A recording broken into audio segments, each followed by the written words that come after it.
سلام. اوس هم د 11 بجو خبرونه. د افغان سولې په اړه د امریکا ځانګړی استازی وایي په دوحې کې د امریکا او طالبان ترمنځ په خبرو کې د لنډمهالي حکومت د جوړېدو په اړه خبرې نه دي شوي. زلمي خلیلزاد زیاته کړې چې د حکومتولۍ د څرنګوالي په اړه پریکړه افغانانو پورې اړه لري چې په بین الافغاني خبرو کې به پرې خبرې وکړي. له دې سره سم په قطر کې د طالبانو د سیاسي دفتر ویاند هم ویلي چې د لنډمهالي حکومت د جوړېدو په اړه د رسنیو راپورونه حقیقت نه لري.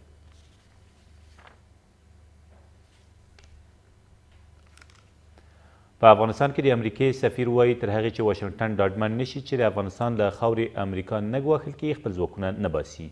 جان باس تېره ورځ په بلخ کې له سیمه ییزو مسؤلینو سره په کتنه کې زیاته کړې که چیرې د افغانستان د سولې په بهیر کې ستونزه رامنځته شي د ولسمشر ټاکنې به پر ټاکلي وخت ترسره شي.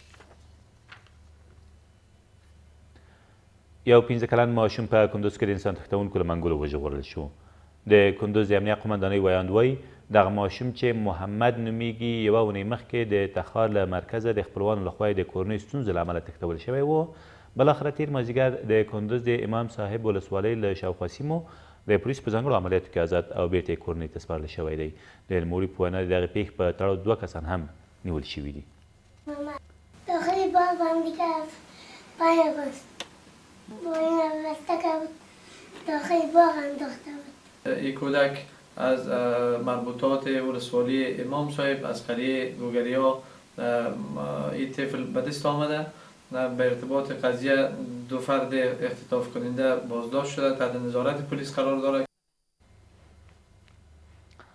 ولسمشر غني سعودي عربستان ته د رسمي سفر په لړ کې تېر مازدیګر په بیت الله شریف کې د عمرې حج مراسم پر ځای کړل.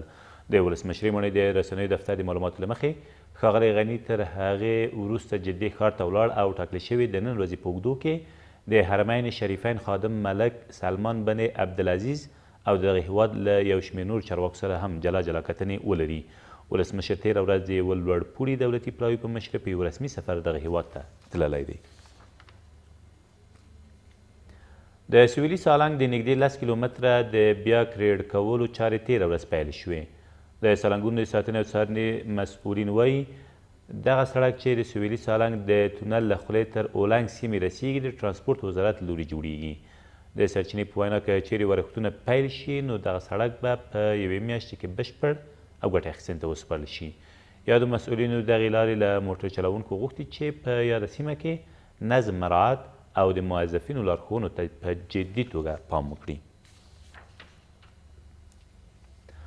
او یو کس بهر ته د 3 کیلوګرامه چرسو د لیږد په تور ونیول شو. د کورنیو چارو وزارت د خبرپاڼې له مخې دغه کس چې 3 کیلوګرامه چرس په یوې تبلې کې ځای پر ځای کړي وو غوښتل یې د حامد کرزي نړیوال هوایي ډګر له لارې متحده عربي اماراتو ته ولېږدوي خو تر هغې مخکې تېره ورځ په یاد هوایي ډګر کې نیول شوی دی.